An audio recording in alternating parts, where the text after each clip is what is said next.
Chapter 12. They walked past the derelict house fronts on Finn Street, Emmy staying quiet the whole way.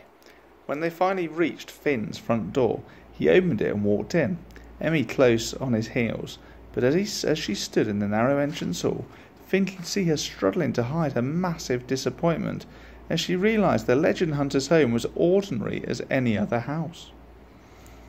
The coat hoods weren't made of serpent skeletons, the wallpaper wasn't made of dragon leather. The pictures of Finn and his family showed them sitting eating picnics and generally doing anything but wrestling beasts from another realm. "This is the sitting room," Finn said as he opened its door. He could see how crestfallen Emmy was to realise that this was indeed a sitting room. Nothing more, nothing less.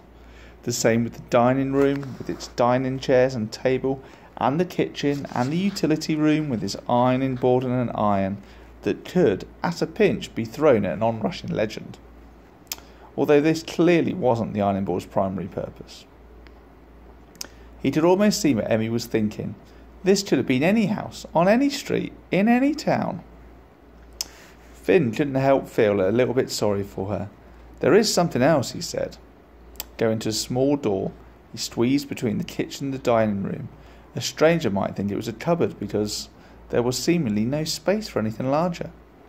The door had a handle, but Finn ignored that and instead pressed each of the door's 4 panels in a practiced sequence.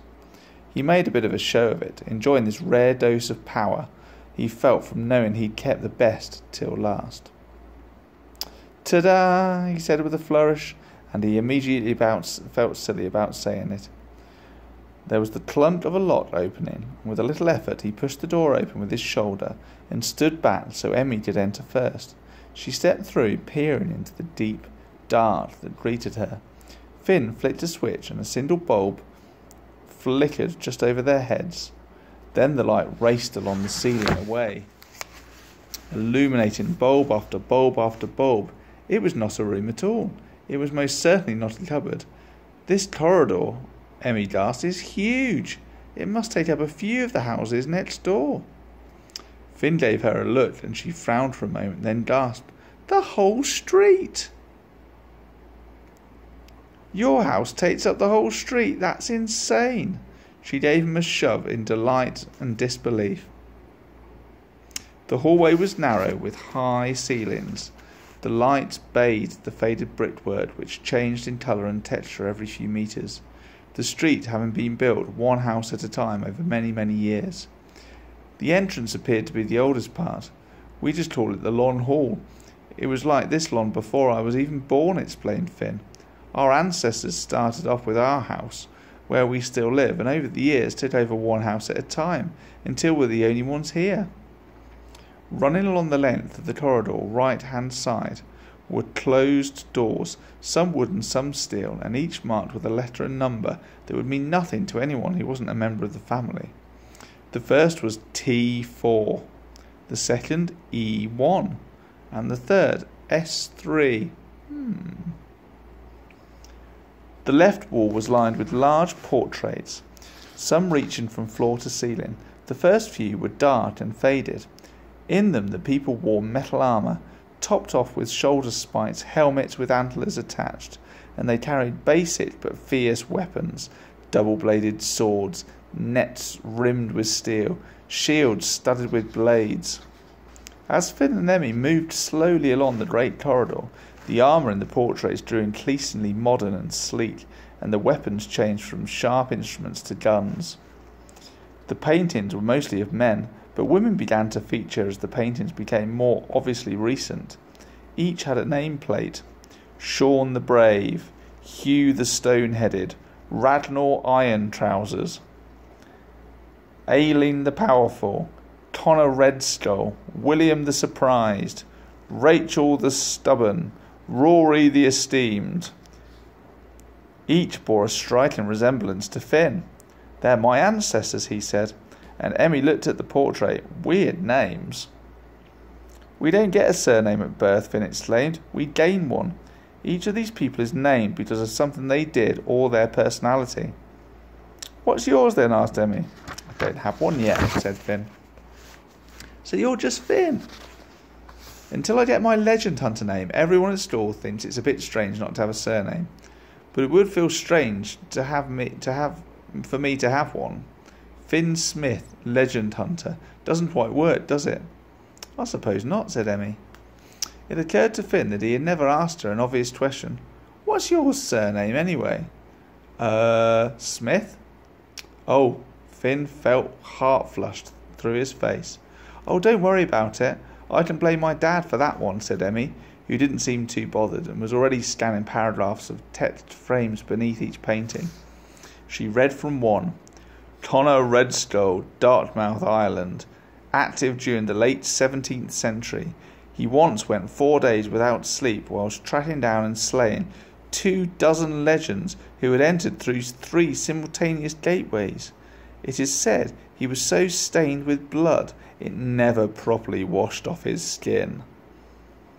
He earned his hunter name due to his inability to spend any time in the sun without getting burnt. Each portrait has an entry like that, said Finn. It's taken from the Most Great Lives, which is this book we have to read while training to become a legend hunter. Well, books, actually. There's a lot of them, and they're all about the legend hunters throughout history. Does that mean you'll be in a book one day? Well, yeah, maybe. When I become a proper legend hunter, said Finn. Cool, thought Emmy. Finn flushed again, and the heat pricked his face. Emmy moved on, eventually stopping at the second to last portrait. It was of a man who looked about as furious as it was possible to get. Across his lap was a simple rifle, and behind him was a row of shelves lined with jars, whose labels an artist hadn't bothered to add any detail to. On a small table beside him was a miniature tree, leaning away from him at a sharp angle. The nameplate on the frame read, Gerald the Disappointed. And the next text was particularly lengthy, going into some detail about the many adventures of his early life, including his rescue of a family of legend hunters hemmed in on a Scottish island of Iona, the year in which he staved off 154 legend invasions of Darkmouth, his world-renowned bonsai collection, and how he once single-handedly felled a massive 3-headed Cerberus, armed only with a single rock, albeit a very pointy rock. Finn hovered patiently while Emmy read. Finally she spoke. Nice nickname. Suits the face. That was my great-grandfather, replied Finn. I never knew him, but I bet he was a barrel of laughs. He trained my father. My dad says he was pretty fierce. Why did he have to train your father? What happened to your grandfather? Finn gestured towards the last portrait. This man wore armour but no helmet, and was the only one in any of the portraits who was not holding a weapon. Instead, he was surrounded by scientific instruments and scraps of paper. He didn't look particularly confident or aggressive. His chin wasn't held high, and his eyes were pointed down, as if he was meek, or maybe even a little afraid. That was my granddad, my dad's father, Niall Blackton. What an excellent name. Well, not really, said Finn, downbeat. Emmy read the entry aloud. Niall Blackton was the first legend hunter to try and talk to the legends, to reason with them and attempt to understand why they wanted to come into this world. He died, and no one likes to talk about it. And that was it, nothing else. I don't get it. What happened to him? Asked Emmy. He died, Finn responded haltingly. No one likes to talk about it. There were 2 empty frames at the end of the row with nameplates ready and waiting, but nothing engraved on them yet. Whose are those for? Asked Emmy. They are to remind us of our responsibilities to all of the hunters who have gone before and all the people along the wall. You only get a portrait when you've passed the role of legend hunter to someone else, or if you die. Wow, that must be pretty scary. Do you want to see a picture of Niall Blackton? Okay. He does look pretty miserable, doesn't he? Right, where were we? Well, you know, in our way of life, I suppose, that's first empty frame for my dad. What's your dad's nickname then? Finn paused before answering. Hugo the Great. The Great? Yeah, Finn mumbled. He did a couple of things when he was younger. Kind of great sort of things. What, like fighting legends? That and more. He never shuts up about it. So when you get your nickname, asked Emmy. Finn's hands were rammed into his pockets, his shoulders tight.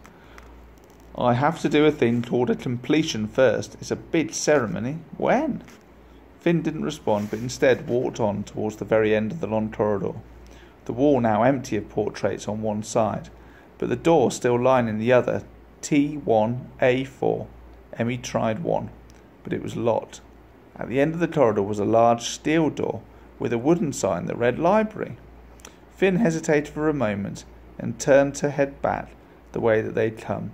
And this concludes the tour, he said, with forced jauntiness. What's in there? Asked Emmy, still standing at the library door. Nothing much, said Finn unconvincingly. Well, let's go and see what food's in the kitchen. I'm starving. Emmy hovered there for a couple of moments longer, and Finn watched her, listening to the noises from inside, the faint sounds of feet moving around, the squeak of a chair. She moved a little closer. From deep within came the sound like a shriek. Come on, race to the kitchen, said Finn. And Emmy hurried after. End of chapter 12.